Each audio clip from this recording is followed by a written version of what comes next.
Right now, in that crate by the grocery store door, one watermelon is deep red and sweet as honey. The 9 around it are pale, watery, and half dead. They look identical, and you are about to grab the wrong one. It is the 3rd week of June, $6 a melon, 8 for the big ones. You pick one up, turn it over, and the truth hits you. You have no idea what you are looking for. Neither does the kid stocking the shelf. So you tap on it the way your father always did, except you never learned what sound you were supposed to hear. You take the biggest one, you hope. Sunday evening. The whole family is at the table. You cut it open and your heart sinks. The flesh is pale pink, not deep red. The rind is thick and white. The seeds are still pale. You take a bite and it is watery, grainy, and tastes like nothing at all. $6 on the counter, half of it scraped into the compost. The rest goes out to the chickens because nobody in the house will touch it, and your kids just watched you do it. Now I want you to sit still with that for a second. There is no luck in picking a watermelon. There never was. Every farmer's wife in this country once knew how to walk up to a wagon full of melons and put her hand on the sweetest one in the pile every single time. She did not guess. She had a short set of tests she ran before she ever spent $1. Not one of them is hard. Not one of them costs a penny. And any person watching me right now can learn the whole set in 15 minutes and never carry home a bad melon again. There is something else they knew that the stores will never tell you. A watermelon does not get one bit sweeter after it leaves the vine. Whatever sugar is in it the day it was cut is all the sugar it will ever have. So picking right is not a small thing. It is the only thing. I am Elder Jacob. I am Amish, and I farm in Knox County, Pennsylvania. My wife Susan grew up working the melon table at her family's produce stand beside her mother, and her mother learned it from her own mother before her. What I am about to give you is their checklist. 7 small tests passed down a chain of women who never once brought home a pale melon. The field spot, the stem and tendril, the give, the thump, the weight, the shape, and the webbing. 7 tests. The first few times, it takes you a minute. But once these live in your hands, you will run all 7 in about 3 seconds flat. One look, one heft, one tap, and you will know before it ever touches your cart whether you are carrying home sugar or carrying home disappointment. One thing before we start.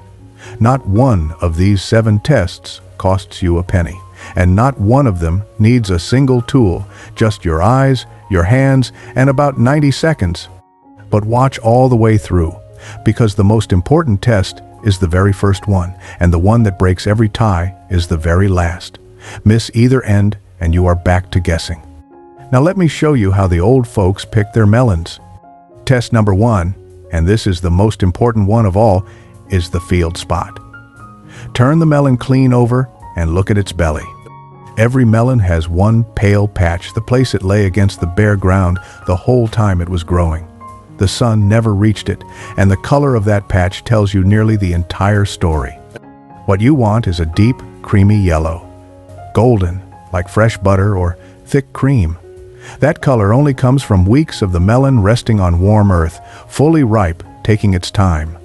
The longer it ripened, the more the green in that patch broke down into that rich, buttery gold. Deep yellow is the melon you want. Now the bad signs. A patch that is white or pale with no yellow in it at all. That melon was cut too soon before the earth ever finished its work. It will be pale and watery inside. And a patch that is still green or barely there at all means it was picked so early it never even settled into the dirt. Put it back. This is the test the farmers themselves use walking their own fields.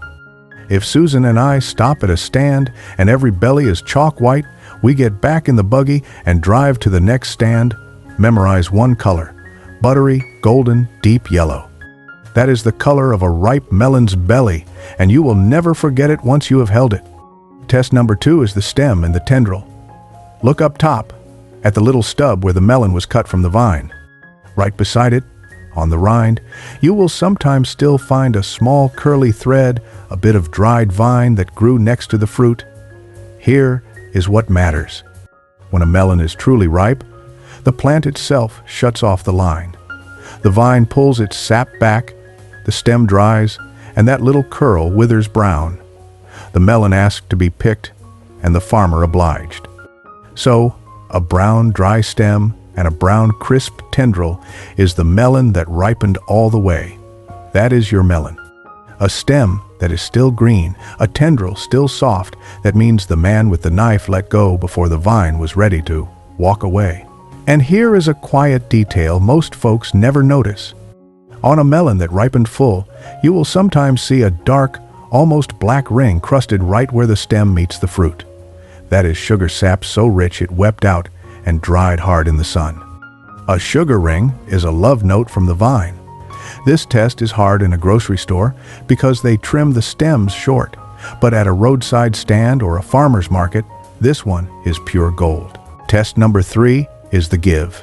And there is a little confusion here I want to clear up for you. Press your thumb gently against the side of the melon, the broad middle, not hard, just a steady press. A ripe melon answers with the smallest spring. A whisper of softness under the rind, the way a ripe peach gives just slightly under your thumb. That spring is the water and sugar and life inside, pressing back out. Now the wrong signals, both of them. A melon hard as green wood, no give at all, is not ripe yet. But a melon that gives too much soft, almost mushy, has gone the other way, the flesh inside already breaking down. So the rule is this: the broad middle should have a faint, gentle spring. But the two ends, the stem end and the bottom, should stay firm as a knuckle. If the ends dent under your fingers, that melon is past its prime. Middle gives a little, ends give nothing. Once you have felt the difference between green wood and that small living spring, your hand will know it for the rest of your life. Test number 4 is the thump. And this is the one everybody has heard of and most folks do dead wrong. Cup one hand flat against the side of the melon. With the other, give the rind a sharp knuckle rap, like knocking on a door. Then listen close, because a melon makes one of 3 sounds. The first is a deep, low, hollow boom, like tapping the side of a barrel half full of water. That is a ripe melon. The flesh has loosened, the water and sugar have come up, and the sound rings out full and round. That is the sound you are hunting for. The second is a high, tight, dead thud like rapping on a solid plank. That melon is still unripe, the flesh inside packed hard and tight. Set it down. And the third is a soft, padded, muffled sound like patting a pillow. That one is overripe, gone soft inside. Walk away. There is a reason this works, and it is plain physics. The sound a melon throws back is shaped by how much loose water sits inside it. Tight and dry rings high and sharp, full and ripe rings low and hollow. Listen for the low drum. Before I give you the last 3, let me pause here for just a breath. If these old tests are the kind of thing you wish somebody had taught you years ago, then you are in the right place. This whole channel is the knowledge our grandparents carried and most folks let slip away. There is a video here on near every fruit and vegetable you bring home, picked and grown the old way. When this one is done, go look through the rest and subscribe, so the old ways keep finding you instead of getting buried. Now the last 3 tests. These are the ones the hurried shopper walks right past, and the careful old folks always check. Test number 5 is the weight. A watermelon is better than 90% water by weight, and that water is exactly what you are paying for. So here is what you do. Pick up a melon. Then pick up a second one of the same size. Heft them, one in each hand, and feel the difference. The ripe one feels heavier than your eyes told you it would, dense, packed, surprising. The light one, the one that feels almost hollow for its size, has lost its water. Either it was picked too soon and never filled, or it sat too long and dried out, pale, mealy flesh either way. Between 2 melons of a size, the heavier one is almost always the better one. Susan taught me that years ago, and it has not failed me since. Test number 6 is the shape, and this is where the secret really lives. A good melon is evenly made, smoothly round, or smoothly long, with no big lumps, no flat side, no knobby end. Now hear why. The shape of a watermelon is a written record of how hard the bees worked its flower. A single melon flower needs the bees to visit it better than 8 separate times to set its fruit evenly, and the seedless kind need closer to 20. When the bees come often, every seed inside fills in evenly, all the way around, and the melon swells out smooth and symmetrical, with the sugar spread even through the whole of it. When the bees came rarely bad weather, a poor field, too few of them about the seeds, fill in patchy. The melon grows lopsided, with a flat cheek or a swollen end. And the sugar grows in patchy too, one side sweet, the other side bland, so the smooth, even, symmetrical melon is the one the bees loved. The lumpy one is the one they neglected. The bees decide which melons are sweet. The shape just tells you what they decided. Test number 7 is the webbing the brown sugar lines. And Susan and I always save this one for last, as the tiebreaker. Look close at the rind, and you may find faint brown lines, like a spider spun a thin web across the surface. Some call them sugar lines. Some call them pollination scars. Here is what they truly are. Every time a bee landed on that flower, it left the tiniest scar on the skin of the growing melon, and that scar healed into a fine brown line. So the more webbing you see, the more bees worked that flower, and the sweeter the melon will be. This is not an old wives' tale either. Researchers measured it. Melons worked hardest by the bees, ran about 10% sweeter than the rest, better than 13 on the sugar scale, and they found that more water and more fertilizer did nothing to match what the bees alone could do. So, when Susan and I stand over 2 melons that both passed every other test, both buttery yellow, both heavy, both ringing low, we pick the one with more brown sugar webbing across its skin. Every single time, it is the sweeter of the two. One last cue while your eye is on the rind. A ripe melon wears a dull, matte skin, never a bright, waxy shine. Shine means young. Dull means done. Now this is where it all comes together. 7 tests. The field spot, buttery yellow, never white. The stem and tendril brown and dry, never green. The give a small spring in the middle, firm at the ends. The thump a deep hollow boom, never a flat thud. The weight heavier than your eyes expect.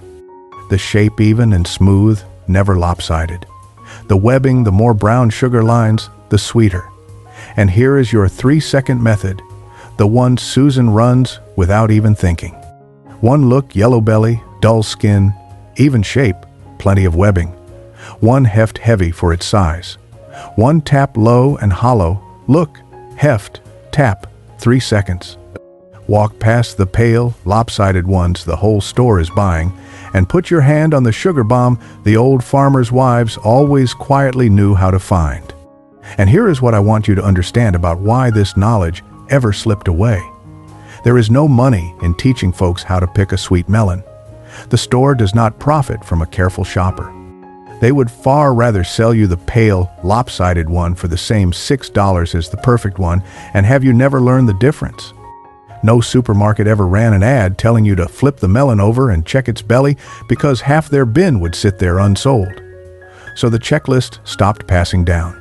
Grandmother to mother, mother to daughter, farmer to shopper. The line went quiet, and a whole nation ended up standing in the produce aisle, picking at random and hoping. You do not have to hope. The tests work. The bees, the sun, the vine, and the earth left their fingerprints on every melon you will ever hold. Learn to read those fingerprints, and you will eat sweet melon every Saturday from June clear through September. So here is what I want you to do. This week, go to a farm stand if there is one near you, or to the produce bin at your store. Walk up to the pile. Pick up 2 or 3. Flip them and find the field spot. Hunt for the tendril. Press for the give. Wrap them and listen. Heft them against each other. Read the shape. Search the rind for webbing. Pick the best one. Cut it open Saturday in front of your family. Once they taste what a properly picked melon is supposed to taste like, deep red, dense, dripping, honey sweet, the way watermelon was always meant to taste, they will never let you bring home a bad one again. And the children will start running the tests right beside you next time. That is how the knowledge comes back. Tell me down in the comments which of the 7 tests you had never once heard of. The webbing? The shape? The tendril? And if your grandmother or your mother had her own way of choosing a melon at the market, share it with us. Those little family tricks are exactly what gets lost when nobody writes them down. I read every single one. Until then, look for the buttery yellow belly. Listen for the deep hollow boom, and remember that the bees, the sun, and the vine wrote a love letter on every good melon they ever made. You just have to know how to read it.